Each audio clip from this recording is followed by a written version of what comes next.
Il n'y a aucun doute qu'Israël, qui a déclaré sa neutralité dans ce qui se passe en Syrie, avait toujours l'intention d'intervenir pour dire à la communauté internationale qui va à Genève, qui va ailleurs discuter, que la solution finale ne peut pas exclure Israël.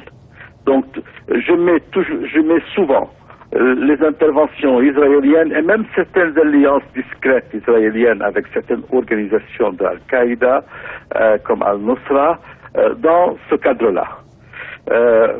Mais Israël a été également très en retrait et a souhaité que le régime du président Assad survive, qu'il souffre, mais qu'il survive.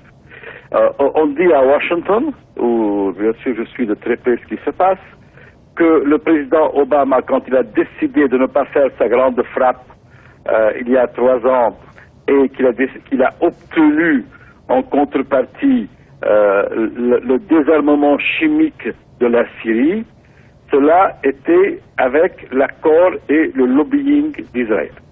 Maintenant, qu'est-ce qui s'est passé récemment? Il y a des choses très importantes qui sont passées récemment. Et je voudrais insister sur cette question, celle des missiles russes qui sont livrés à l'Iran et qui, comme les S-300, les S-400, et qui sont également en Syrie. Soudain, nous avons découvert qu'elles étaient devenues plus efficaces. Pourquoi elles sont devenues plus efficaces?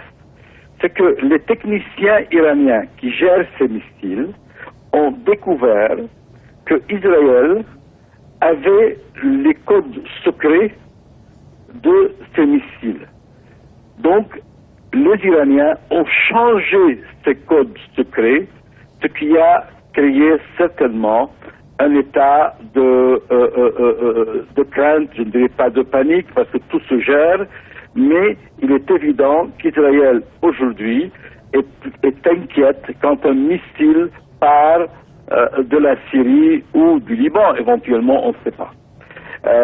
Israël a toujours prétendu que quand elle frappait le Hezbollah, car elle frappait le transfert par le Hezbollah d'armes qui peuvent changer la balance de force avec Israël.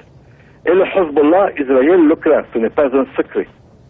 À l'intérieur d'Israël, il y a 2 positions. Il y a un conflit, comme sur toutes les questions, comme sur la question du Proche-Orient, de la question palestinienne, il y a un conflit qui est classique et ouvert.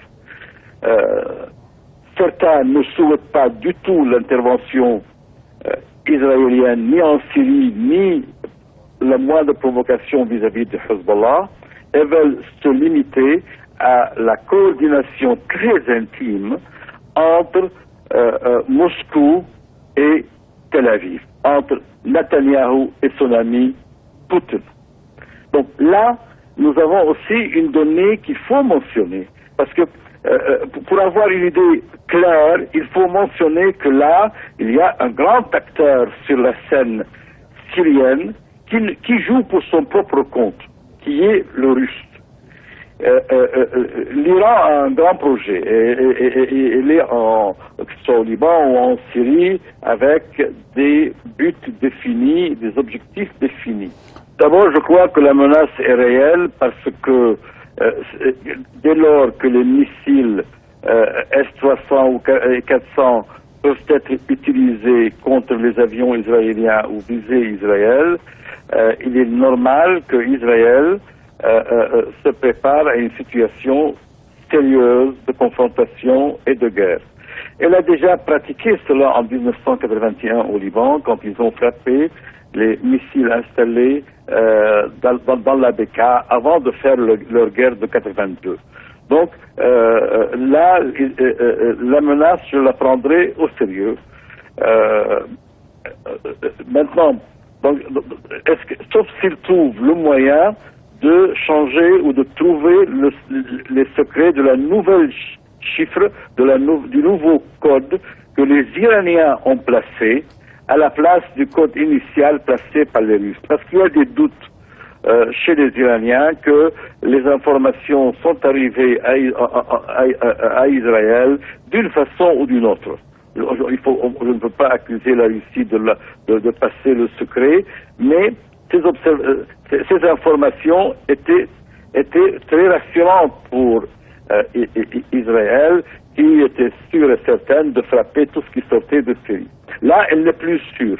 Elle n'a pas le code et tant qu'elle n'a pas décodé ou trouvé un moyen, elle doit se préparer à la confrontation qui fait que tout missile qui se trouve sur le territoire syrien et qui la menace soit sérieusement attaqué et frappé. Il n'y a pas eu de victimes russes par l'aviation israélienne. Donc la coordination reste parfaite entre les deux. Je crois que la nouvelle donne va être plutôt une donne américaine. C'est dans la mesure que M. Trump, qui confie ce dossier aux grands officiers qui l'entourent, que ce soit au National Security Council, comme le général McMaster et trois des colonels les plus connaisseurs de la région, comme le général Mattis, qui est le nouveau MacArthur des États-Unis. Donc là, il va y avoir une augmentation progressive, mais réelle, de la présence militaire pour pouvoir achever Mossoul et Raqqa et pour essayer de véritablement répondre aux défis de l'État islamique. Merci, Monsieur Et simultanément, de pouvoir négocier par des canaux différents qui existent, de pouvoir négocier une coopération entre les acteurs sur le terrain.